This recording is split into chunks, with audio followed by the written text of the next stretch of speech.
হাদিসে আছে নবী সাল্লাল্লাহু আলাইহি সাল্লাম বলছেন, আল্লাহ তাআলা সবচেয়ে বেশি রাগান্বিত হয় জমিনে কোন অপরাধের কারণে জানেন? জিনা। খোদার কসম, আল্লাহ তাআলা জমিনে কোন পাপের কারণে সবচেয়ে বেশি রাগান্বিত? কোন পাপ?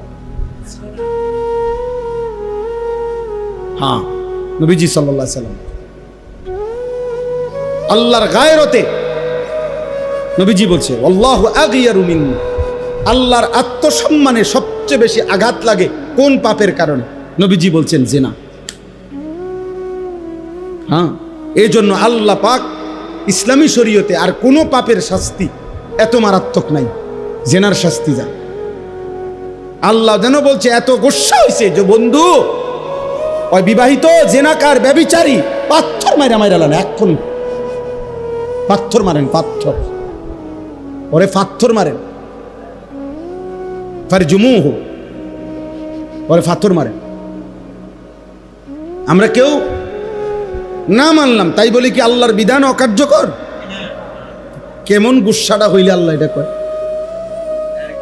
মাইরা লাও, তারে মাইরা লাও, তারে মাইরা ফেল, পাথর মারে। নারী নারী হোক, ছেলে ছেলে হোক, ছেলে মেয়ে হোক, পুরুষ পুরুষ হোক। হ্যাঁ হ্যাঁ, এরে পাথর মারে মারে, তিলে তিলে মেরে লাও, তারে তিলে তিলে মেরে ফেলো।